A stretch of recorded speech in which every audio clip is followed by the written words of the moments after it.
RFYC Naupang League inkhel tur kanen hai ga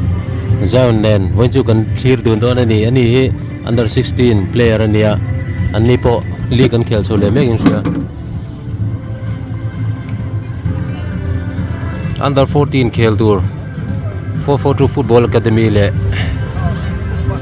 Kolasib United te kan en don ani Jasivar hati 442 Football Academy-in nia sarara en kolan nia sar Michaela le sarwat sang atenen chuanin Kolasib United hi sar pate le sarin puite en kol laiin ni boka amonom ngotang league table hianin Kolasib United hi number 2 ni meka 442 Football Academy te hi number 4 an nia inkhel po hi poimo don khop mai league table ladang lam nuai the nia chaklo te draw lo te engkima la poimo vek chuwai inkhel hi amonom don ani bul tang tom thlengin en hawin tum phot teng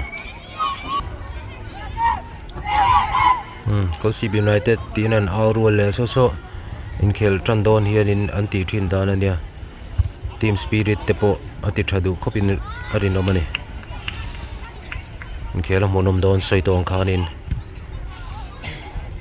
academy lun ve ania 442 in an start ta chia bolan vorlun hala barnatan sajam point head chok edina head le hala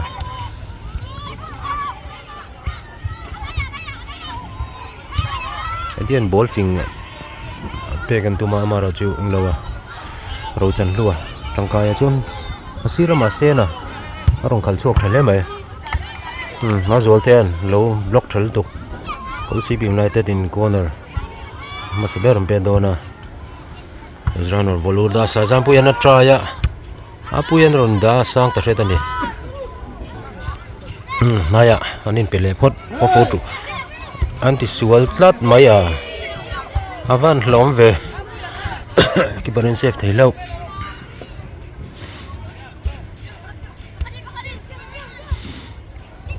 edile barnete ground ball en pengno clear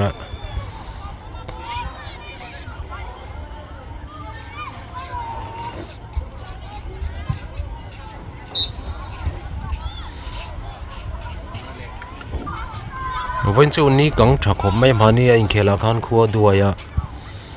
when chutle mina ha thak deu don in riat ani mana chu tianghon zir vek tur nia Sena'n naron khal thakop maya akhal arazela cross ball siamatum ati sual wi hleme ma zolten kai tho thap maya fair play moil tu barnatan hnaia pele phot build up hian tidu thina last man sajam puyaron chok thakop maya clear ball side out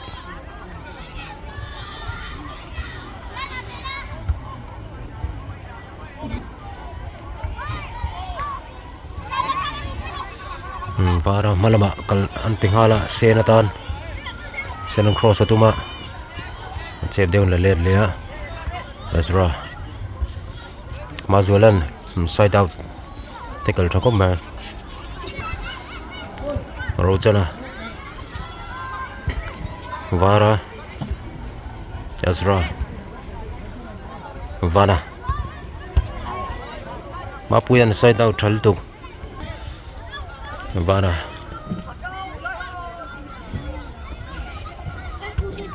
Ezra edi ana clear hnuah sajam puya keeper lifa chuangan ball tharon da chuaka 442 lamin fall an lo neya Kolasib United in free kick tuning khel free kick masaber pedon ne khung avateu ai safe thalet tok ringot corner lo ni mana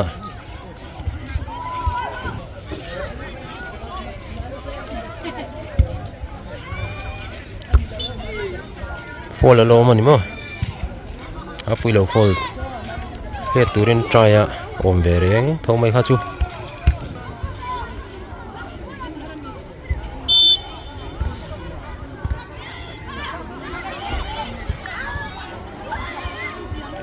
bắn nó tan tuôn trùm chú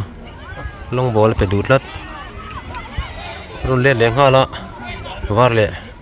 Ezra tay của mày nè penetration pass hmangin laiin ring lâu đều hết cả anh tek tum down ka chu thadon khom me ro chana ron up thaviawa apuyan ron da tha vara sot block thal he mai apuyan san le ya receive loving and trying hala duai na sir te deu le gani barnata drop the zel mai ro chana malma se na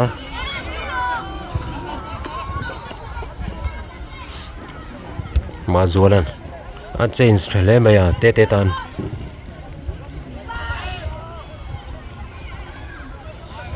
te ten reset le phot te ten lag lu tuma vanan aron da lu ta avat lom ve nan lo pet sol mai ne kha side back te hianin ball clear hin alai da lu hianin chang chon lom ve thina thì ram chon sai ta ti ngai ni Sena'n cross atuma an dang thakom ma zolan halaman penghala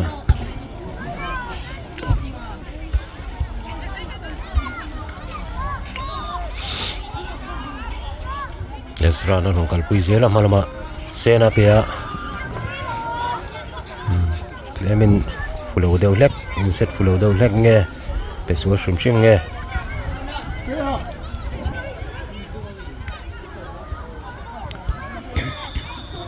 Barnata 45 ne na play le lan no sai jam puya len roll mana ro chana pet chuak turan la khal mana sang le ma zola mình mua nó ngara kan thaman lo mai lần chuộc thì dễ lắm hết mà varatan varana kaltir zera Ezra pelea Ezra gola try ag tuning khela goal ma saber ran di tatlat mai passing ron tha chau viewa finishing anti full low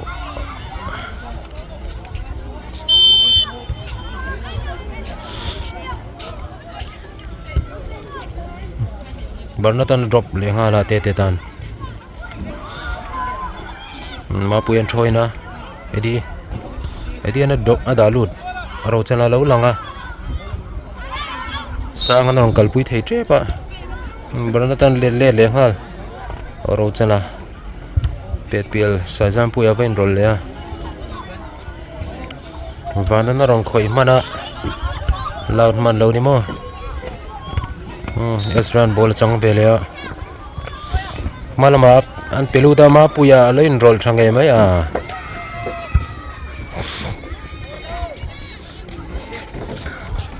.48 ku tangkai thin ko me sangan malama varan shot block han ball oma free kick and pet le dona Kolasib United-in free kick and pet le dona ni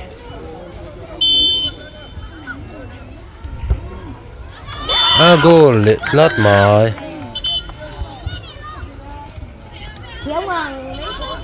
enge goal lo enge hela panga keeper bula khan enge fall lo me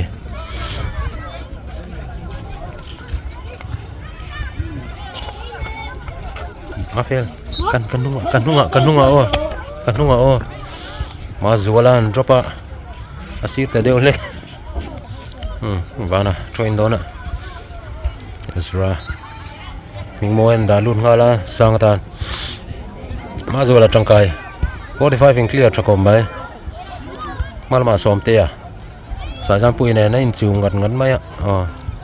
sai jam pui sai đầu thể lâu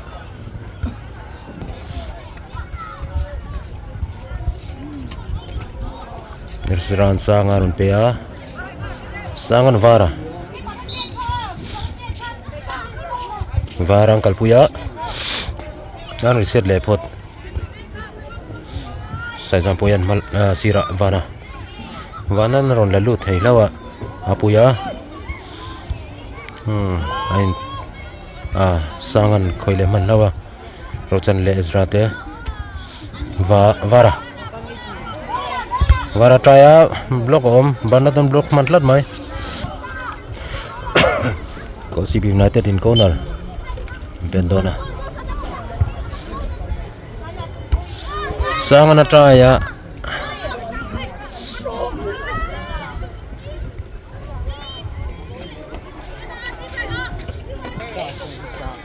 Barnat 48 low receive thakop mai Vandron da chuka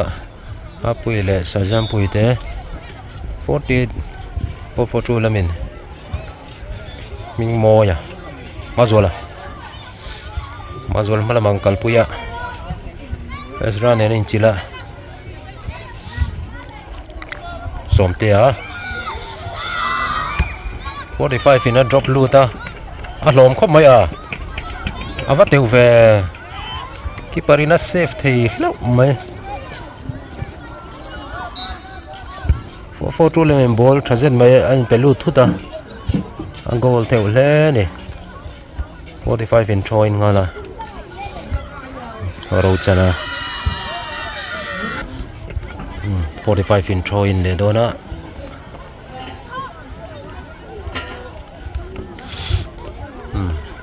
sang le ro chan ten varon mana ro chana 442 lemon throw in le ro chana he lo how zela 442 lemon throw he mia sajam pui ro he chok thok mai palama vara low block thal tuk banatan ma zola na da chu ngala sajam pui tlar hnuah doin rol vela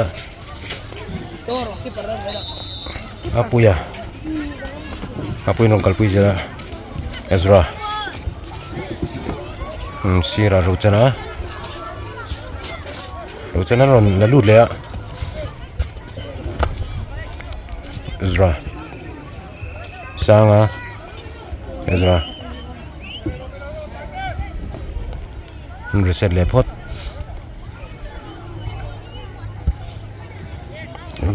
aron drop thale mai mingmo ya le apuyete mazulan clear sai jam point ron da lu le ngana Ezra rochana vara sanga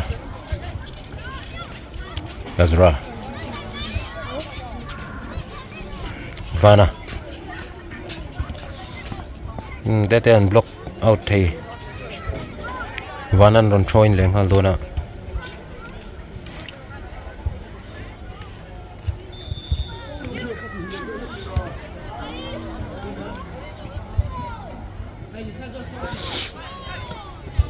Barnat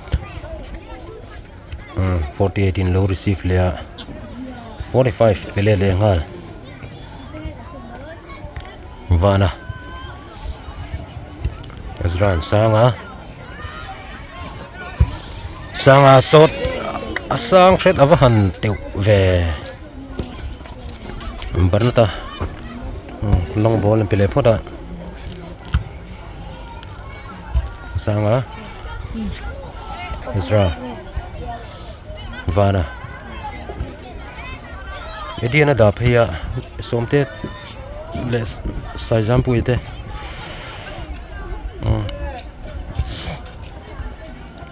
vana le apuyen petrako mai vara apuya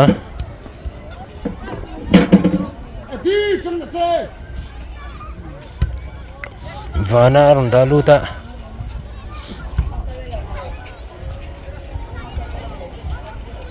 apuya mapuya na drop chuaka aro chanlu na ronda le leng hala edia lo khoi pial mana kiparin mun hima ala lut man lau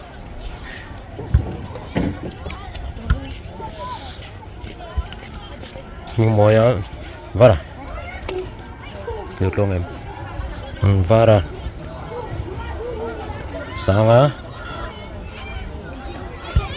sanga nanda lulu ya sir ta deu le bane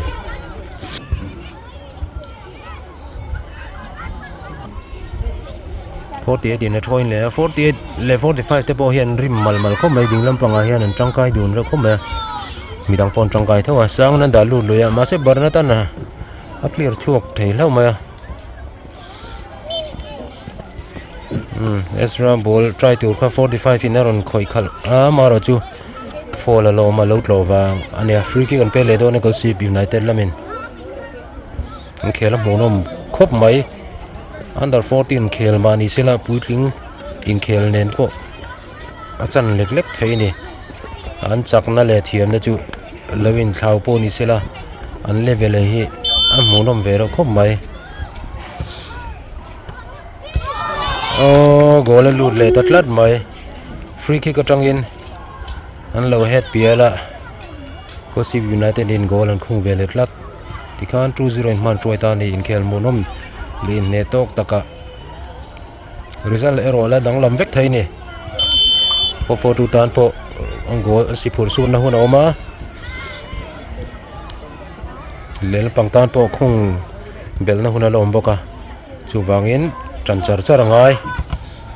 vara na try banatan lo block thakom me 48 tangkai le khom me sir lama so malama som tian penghala somten malama idea na tlo zewa 48 tan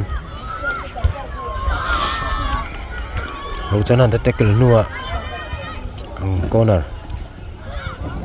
4-4-2 lamin corner and bet chelo khom mai a goal ni mo va moi ve edia corner pe da tangin 4-4-2 lamin goal on khunga goal lu zet men ron khunga ni tikhan in 4-4-2 in goal khat Kolasib United in goal ni sajam puina ron dropa vara sanga edian 48 tan penghala somten dia pele pot eno mazul zo ming moya sanga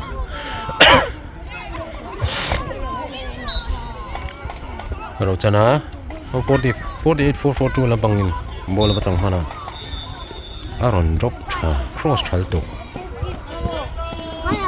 farsa vazo der mai avamak ve karin aida to ma de mai munom wanga ne khel boring low mai passing monom zz kan muteu to ni chol zok nga second half run khele don ni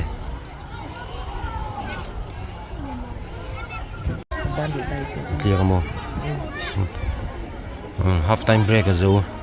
second half an tran dona Kolasib United lamin bulan tran ve thon do nga second half hian farsa monom tap kan en to second half poi monom le bai sei photila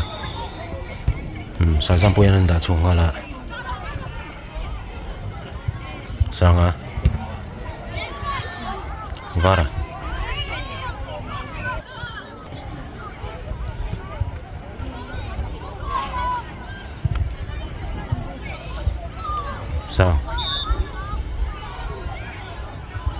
varan dinglama penghala mingmoy na dale le phota apuya Ezra sanga an lo world cup zok mapuya thoina edia penghala petian malama tete tanan peya aron tum down kachu athakop mai amara chu an lo defender in lo veng thei lo ani maya atiang at passing lo men pek ve ze de khangai ni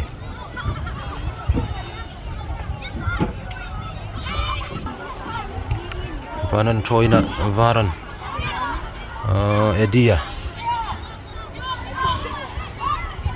Eddie có tiếng ngorok soi suat lat Sawmtea tam ball thazen mai rom peluta masen lo block malaman lo dang hnel tuka counter oma mazwala vain roll thaem vara ball khal thazen mai kha va hol sakmana vanan clear Kina ka soi suat ka rem puya ni 4-4-2 Naupang Sawmtea le Ezra te puya te Sawmtea hnuah free kick a hlo chuaka Ezra warning pe in ka thia ka te pe dor mo ka te sensitive khop mai ku lai khu arom pe thani chuan a hlo mang Barn tan pe dona main free kick a hian pe goal to thina tun chuma hianin pe chelo ni chuan a hlom le don khop mai adwena vorsang ta deuh hlek ani khai la tanga pet khan a pen goal fowa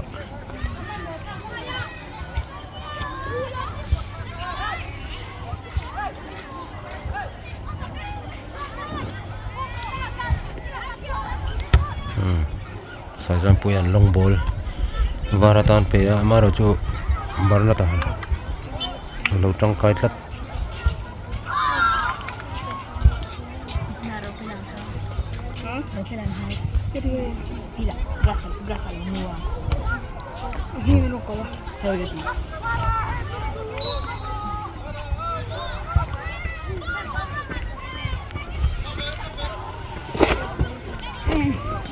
Sawmtea endang sual zo maya uyom hle me aron volut le hal te ading lama wal ko tan zui ngala apuyan na da piel zewa malama vara rempuya ron zela Edia and try a sort like Japanese. Chuang on a bed chuang man more come and him lay low. Clear ball of Hala Vara Malama and ball of anymore. But not an drop a dootlat. Rempuya, avoid Pamante over Saizampuya. Bernard atle follow low vara moya moy cross 4-4-2 lemon da chuangala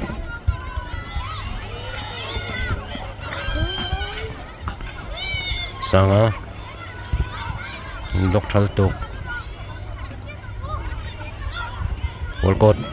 lalu teu về tete na van chesnal về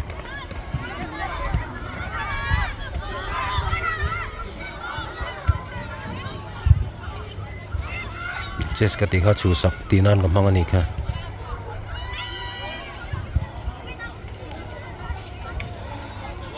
ball lom de thing phe trap thina amaro chu 4-4-2 Naupang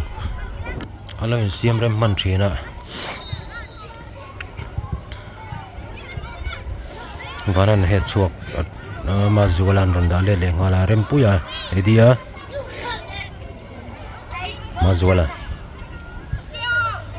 tetea apa petre goal kan muta equalizer goal kan mu tete ball pek thazen mai Sawmtea na run score tingan 2-2 ni ta allow free tlat Sawmtea nal tu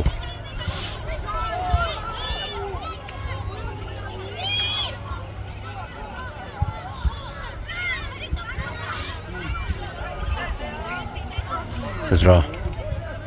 sanga Barna tan drop chuak ngala Sawmtea tete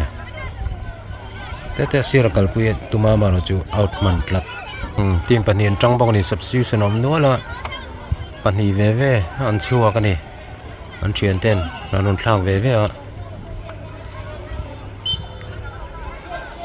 ro chana an thoina sangan halama an kalpuia ma puia ne venga sangat lang thelo so tawam block man zel avanon se thamia mi ve Kolasib United-in corner bed avor tha sajam puina heta sajam pu he corner atanga goal khung photo khania Ezra malama sanga penghala vara Rochana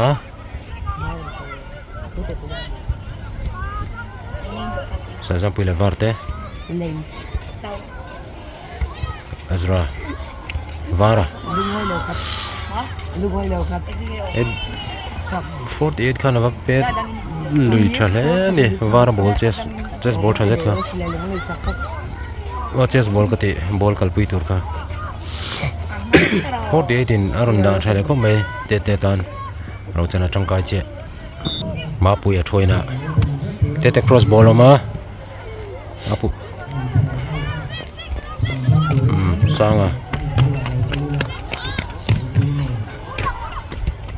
sanga shot wide đâu nè Barna tan drop ball Sena'n head chua le hala mingmoyan pea 41 in kalpui malama 45 lo tangkai le rempuya rompea Sena'n clear a mingmoyan malama kalpui tum teti aron langa score ngem o apet suala va ui don mem hlom man khop mai sajama long ball pele phoda ma puyan khoya borda da head slipa Sena'n chansan ei trap mingmoya adung in post chi lo deu Barnard long ball vara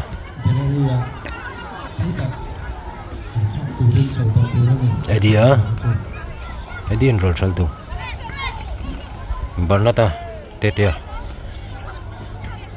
la lu thario mai Ezra ron kol saka Sawmtea le saya tete sangarin roll mana sangan malamang kalpui tete slide chale to throwing a lot chuak der me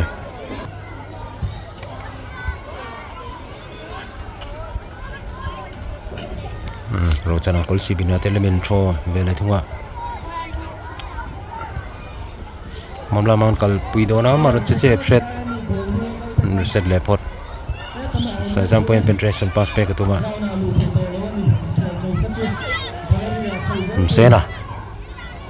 Sena'n kalpui dona enroll midang enroll mana vara Barnard le vara te varan chansan ei trap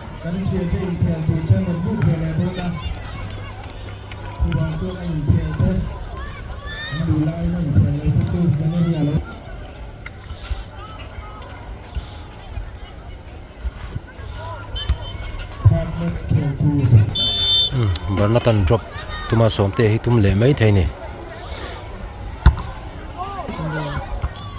etia Sawmtea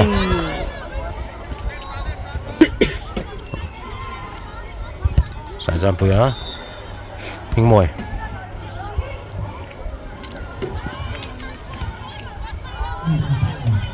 Sawmtea Ezra slider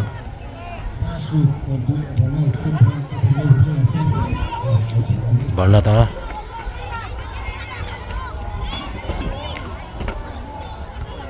41 troy na 45 in rum keng chuak thal tu for 4-2 Naupang in ball try and pay sai jam puya in rola Ezra no clear emaw ya receive solde shot for 4-2 le meron tek le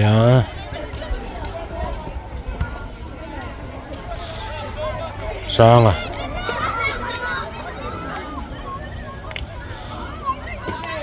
teten bolon phaya Ezra lin rola sai jama malama ruchana 4-2 here and attacking aron na deu sot in a shiata cha Kolasib United te bo hian defending Naupang hi tle min no luk thar dewa Teka doon Sena'n kalpuin tuma an chu saklat vanan strike thario Ezra 360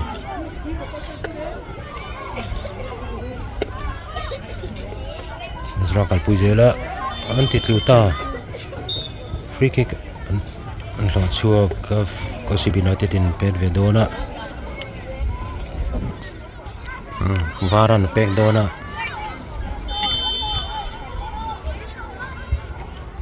a pet thale mai masaki par positioning lo diklat mai save thal tu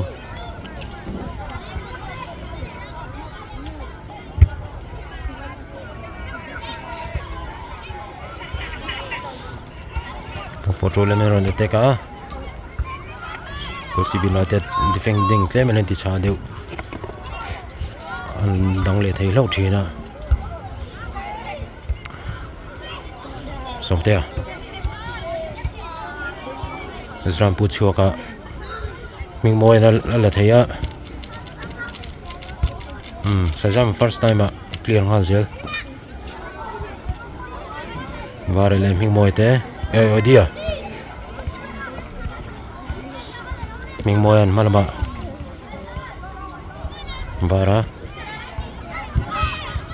varan crossa sena adunga na pet man lo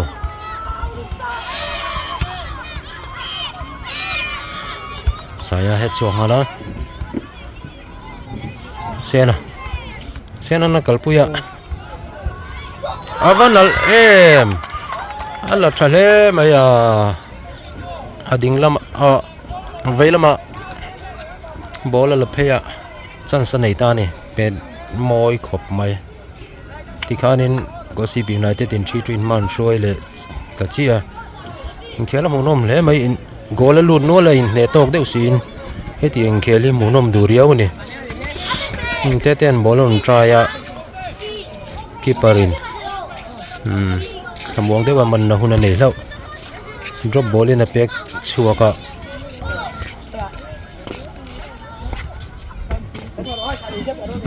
drop ball ka ti drop shot mai drop shot a pe chu thiam hi atangkai ulsam ahadam keeper tan chon Kolasib United-in free kick an mulea asran peta keeperina save thale rio mai amaro chu kutana ni so akuta ul nge mani athu ngoi mai keeperin save thatin khop ma free kick te mara tun trum khachu akut anem sual da ula kan mai te physio ron plan lut ora an spraying a thavele meng chimo keeper an thlak ridon akut ul chung khachuan in tilui kharem chi lo deu ni ama zola mi gol veng don ta ni so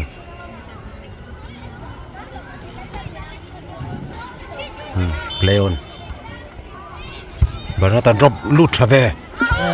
lom treblom le Sawmtea khan in lo nang ching leng til lom khop mai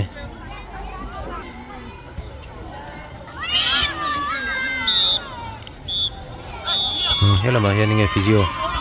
lu long ngai Ezra chon ko spray long ngai Kolasib United lama thian pain time delay na ti dera ni lo mo lo te nui vur me physio spray sunsom le thei don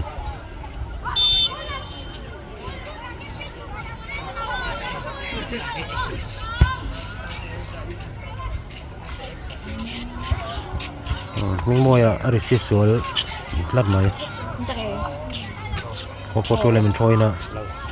man một thak to khom mai hun atam to lo dewa vana vana thoi in tu po mi dang in thoi in jok don ni Ezra in thoi na Emaw ya và Emaw ya kalpui Sawmtea Four4Two le meron ne tek le ngala han bol om tatlat free kick kan pet ve don a lo mang hei number 48 in 45 in free kick apeng dona hell nam chuak theya second ball an mani lambong in head chuana chansan nei lo ni lo sela chu hlom don ni kha Four4Two lamin ron dang ting sela chu run score thei don ni keeper an vele thlat atlak na kha na min le o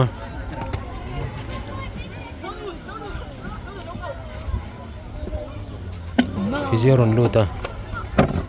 spray mga thaw vele mai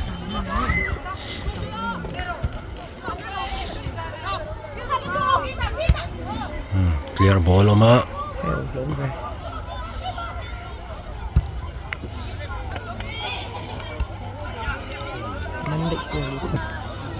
vana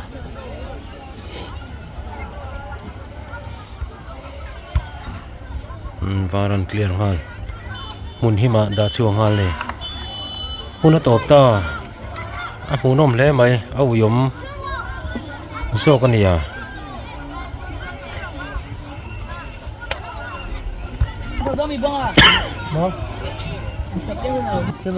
kel munom tak kan clear zo le ta man la thin khop mai khel tur hin lom nuala match ni vele loma